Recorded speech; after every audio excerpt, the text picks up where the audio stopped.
Sláva rodu a krásny večer prajem všetkým, ktorí nás sledujú a počúvajú. Vítam vás na kanáli Moja slobodná voľba. Od mikrofónu vás zdraví moderátorka Zuzana, živý človek suverén. Dnes sa stretávame pri téme, ktorá sa dotýka samotného jadra našej existencie, pri téme identity človeka. Každý z nás si aspoň raz položil otázku, kto som. Som len meno a číslo v dokladoch? Som len telo, ktoré stárne? Alebo som viac bytosť s vedomím, duchom a nezameniteľnou dôstojnosťou? Aby sme sa tejto téme priblížili z rôznych uhlov pohľadu, prijal naše pozvanie vzácny hosť Ivan Ivanovič Cupan, človek suverén, vedomý tvorca zvrchovanej reálnosti. Bude odpovedať na otázky z viacerých perspektív. Ako filozof, kvantový fyzik, právnik, ale aj ako odborník z ďalších oblastí života. A teraz, drahý Ivan Ivanovič, moja prvá otázka na teba znie, čo pre teba znamená identita človeka? Prosím, aby si ju rozobral z pohľadu filozofa, kvantového fyzika i právnika. Ďakujem ti, Zuzka, za tvoju výbornú otázku. Identita človeka pre mňa znamená vnútorné vedomie. Je to stav, keď si človek dokáže z hĺbky duše povedať ja som. Nie je to meno, ktoré mi niekto pridelil. Ani číslo v dokladoch, ani funkcia, ktorú mi niekto prisúdil. Identita je spojenie živy, duše, ducha a pamäti rodu. To, čo je vo mne, večné a nezameniteľné. Skutočná identita je dôstojnosť, ktorú mi nikto nemôže dať ani vziať. Keď sa na to pozriem z pohľadu reality, vidím, že aj v kvantovom svete má každá častica stav, ktorý je jedinečný. No zároveň je vždy prepojená s celkom. Teda identita človeka je takisto rovnako jedinečná, ale nikdy nie je oddelená od iných bytostí a od života ako takého. V kvantovej fyzike hovoríme o superpozícii, o stave možností. To, kým som, sa neustále tvorí podľa toho, akú vedomú voľbu urobím. Identita je teda schopnosť človeka tvoriť realitu tým, že si zvolí to, kým chce byť. V právnom systéme sa identita často redukuje na osobu, na právnu fikciu, čo je spojené s menom a rodným číslom. Číslom daňového poplatníka. Ale to je iba maska, ktorá slúži štátu a nie samotnému človeku. Pravá identita spočíva v tom, že som živý človek, nie občan, nie číslo, nie papier, nie dáky doklad. Ako suverén som nositeľom prirodzených práv a slobôd, ktoré mi nedal a nemôže dať žiaden úrad ani zákon, žiaden systém. Ale práva a slobody sú mi vrodené samotným bytím. Byť človekom znamená niesť svoju dôstojnosť a slobodu, no zároveň je to aj zodpovednosť za seba, svoj rod i celok ako národ. Môžeme povedať, že identita človeka je teda trojedina. Za prvé je to vnútorné vedomie a dôstojnosť. Za druhé tvorivá voľba v prepojenom svete. A takisto je to postavenie živého človeka, ktorý stojí nad právnymi fikciami. A to všetko tvorí jeden celok a tým celkom je ja som. Ďakujem ti, Ivan Ivanovič, za úvodný náhľad na tak bytostne dôležitú tému, ako je identita človeka. Naša diskusia sa týmto iba začína a my budeme pokračovať ďalej. Krok za krokom pôjdeme vo vysvetlení stále hlbšie i širšie, aby sme našim poslucháčom ponúkli poznanie v jeho plnej celistvosti vo svetle pravdy. Teda ďalšia otázka na teba znie. Aký je podľa teba zmysel toho, že človek pozná svoju pravú identitu? A čo mu toto poznanie prináša do života? No, ďakujem za túto otázku. Poznanie pravej identity dáva človeku smer, ako aj zmysel. Keď viem, kto skutočne som, nehľadám už oporu vo vonkajších nálepkách, ale stojím pevne vo svojom vnútri. Pravá identita je ako koreň, z ktorého rastie celý strom života.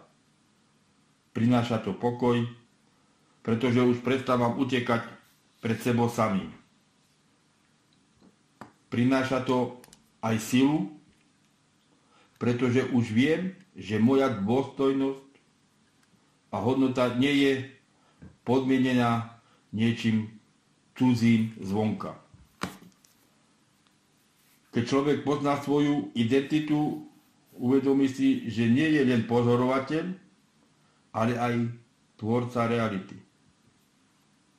Kvantová fyzika ukazuje, že samotný akt vedomého pozorovania mení to, čo sa prejaví vo fyzickom svete. To isté platí aj v živote, keď viem, kto som, začínam tvoriť realitu z pozície vedomia, nie z nevedomých reakcií inštinktu zvierata. Prináša to slobodu voľby, už nie som obeťou okolností, ale spolutvorcom toho, čo žije. Poznať svoju pravú identitu znamená vystúpiť z pasce právnej fikcie, ktorú nám vnúcuje systém,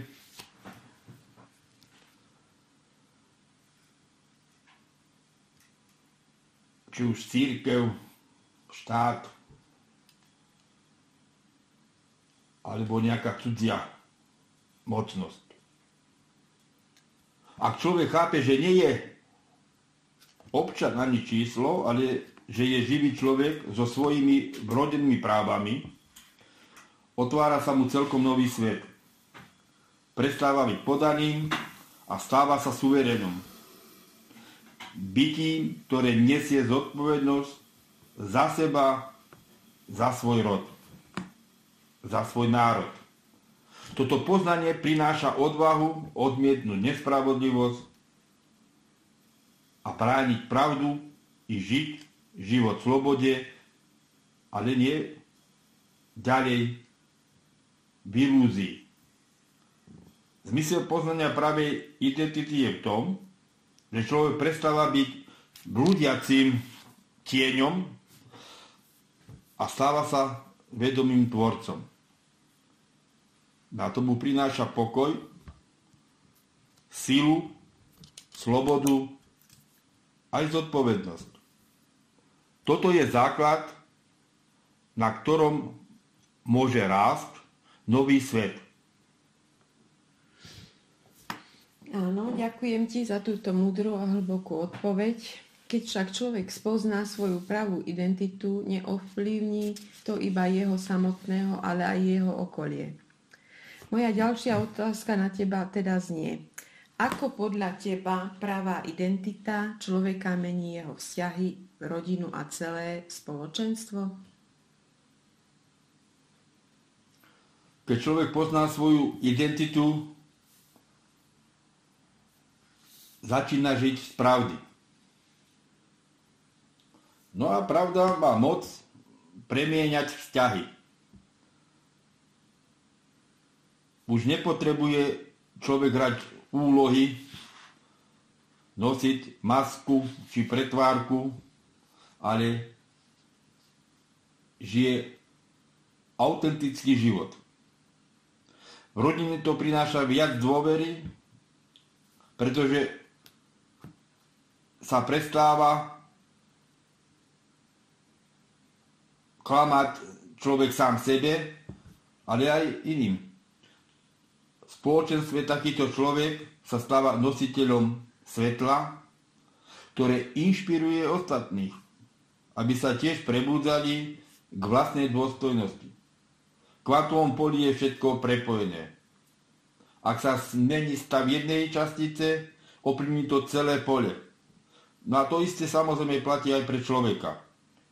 Keď si jeden človek uvedomí a postaví sa do svojej pravej identity, mení to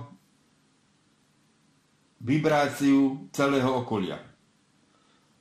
Je to ako reťazová reakcia, pokoj, ktorý našiel vo svojom vnútri, sa prenáša do jeho vzťahov. Sloboda, ktorú si osvojujú, povzbudzuje aj druhých. Pravá identita je teda silou, ktorá harmonizuje rodinu i spoločenstvo znútra. Keď človek príjme svoju identitu ako živý človek suverén, prestáva byť objektom manipulácie a stáva sa subjektom zodpovednosti. V rodine sa to prejaví tým, že preberá zodpovednosť za ochranu a blaho svojich blízkych. V spoločenstve prestáva byť poslušným občanom a naopak stáva sa aktívnym tvorcom pravidiel, ktoré sú v súlade s prirodzeným právom. Pravá identita preto premieňa nielen jednotlivca, ale aj celú štruktúru spoločnosti. Z podaných robí tvorcov. Keď človek nájde svoju identitu, prestáva žiť len pre seba. Jeho život sa stáva darom pre rodinu, pre celé spoločenstvo človekov. Takto sa rodí harmónia, dôvera a nová kultúra.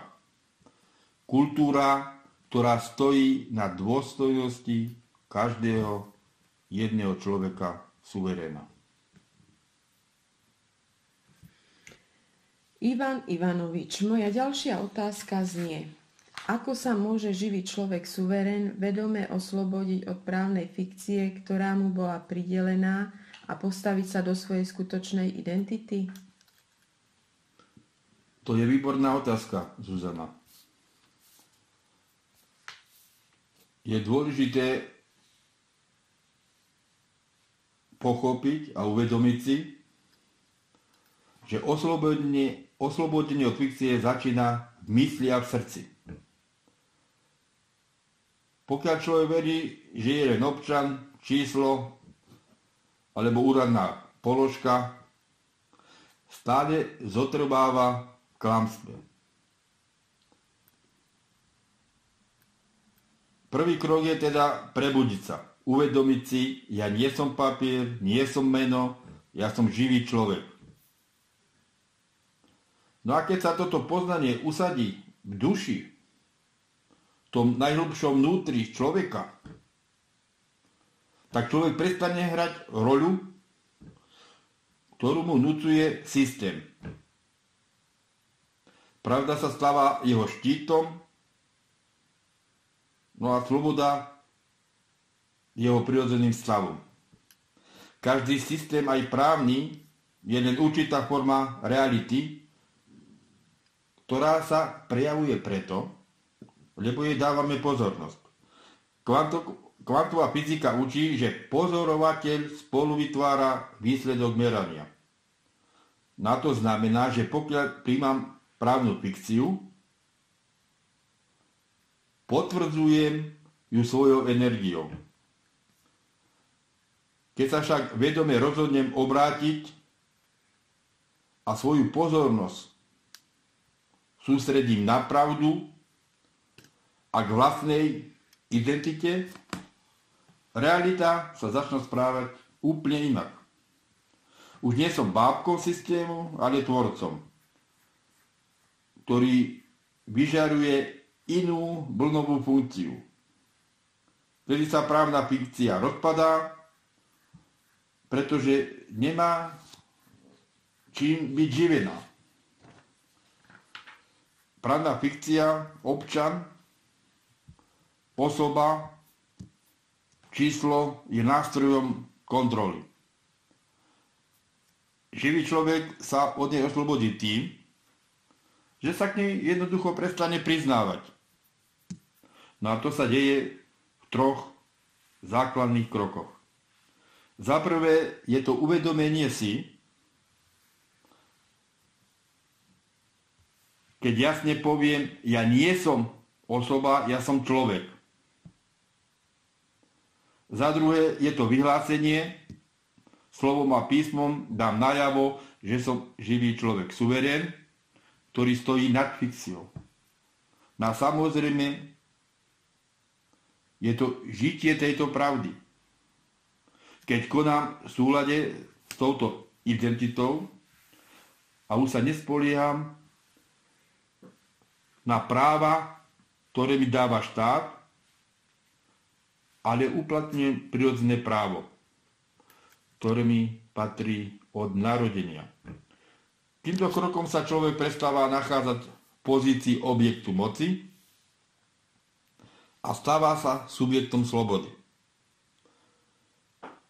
Nie je to jednoduchá cesta, ale je to jediná cesta, ktorá vedie k dôstojnosti a k skutočnej slobode.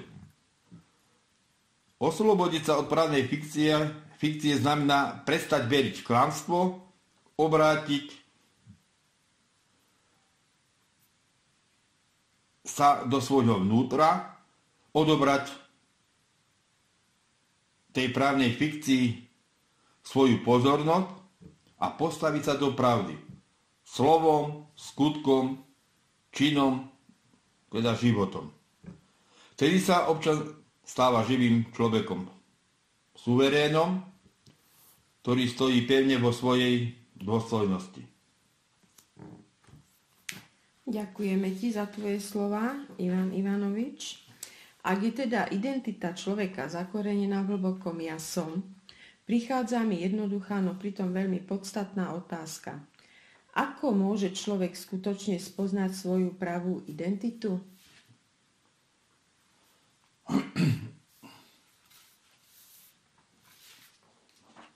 Človek spozná svoju pravú identitu tak, tým, že sa vráti do ticha vlastného vnútra.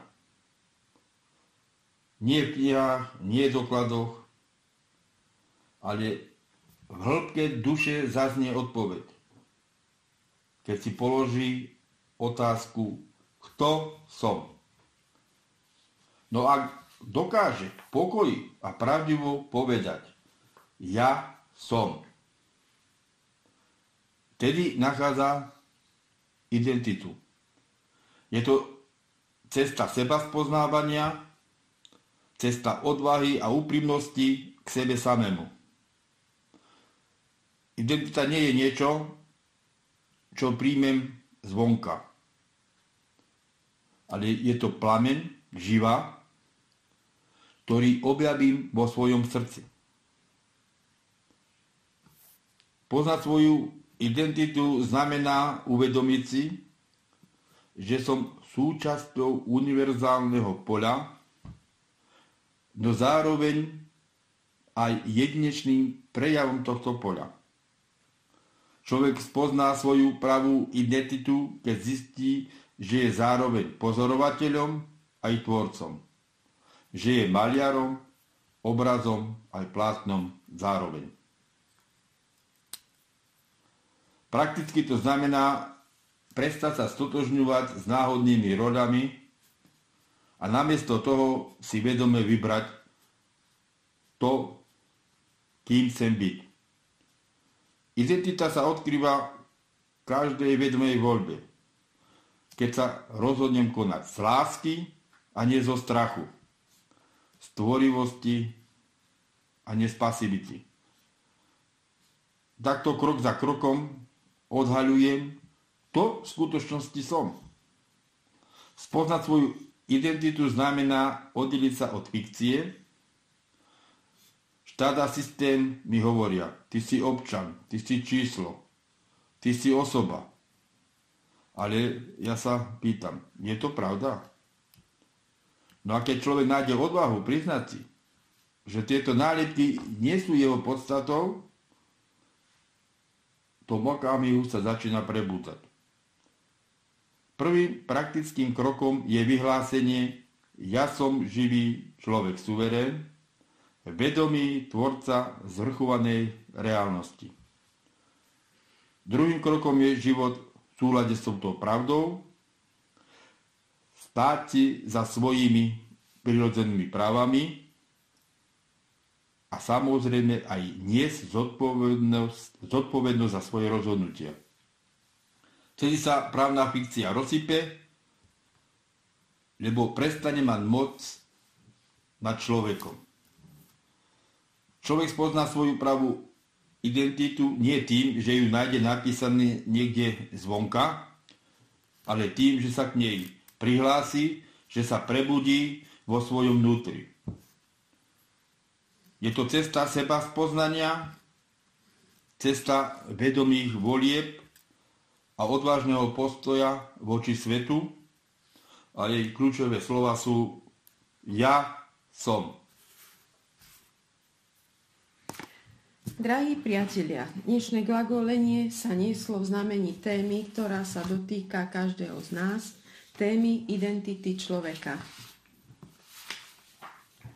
Spoločne sme hľadali odpovede na otázku, kto som. A z rôznych uhlov sme videli, že pravá identita nie je číslo, meno či úradný zápis, ale hlboké vedomie ja som. Vedomie, ktoré nesie silu tvorcu, dôstojnosť, slobodu a zodpovednosť. Nech si každý z vás odnesie aspoň iskru tohto poznania, aby sme mohli spoločne tvoriť svet, v ktorom stojí na prvom mieste človek. Jeho duchovný rast, osobný rozvoj a vnútorná dôstojnosť. Svet, v ktorom mravnosť a tradičné kultúrne hodnoty stoja na pevných základoch slovanskej vzájomnosti, priateľskej spolupráce, úcty k človeku a lásky k prírode. Svet, kde sa rodí slobodné spoločenstvo vedomých človekov, suverénov. Ďakujem vám, že ste boli s nami. Ďakujem aj nášmu hosťovi za jeho múdre a hlboké slová a pozývam vás, aby ste sa prihlásili na náš kanál Moja slobodná voľba. V ďalších častiach budeme pokračovať v našom glagolení a prinášať témy, ktoré otvárajú dvere k poznaniu a slobode. Prajeme vám, nech vás na vašej ceste sprevádza radosť, šťastie a svetlo pravdy. Do počutia, priatelia. Sláva rodu a nech žiari identita každého živého človeka. Večná sláva. Večná sláva.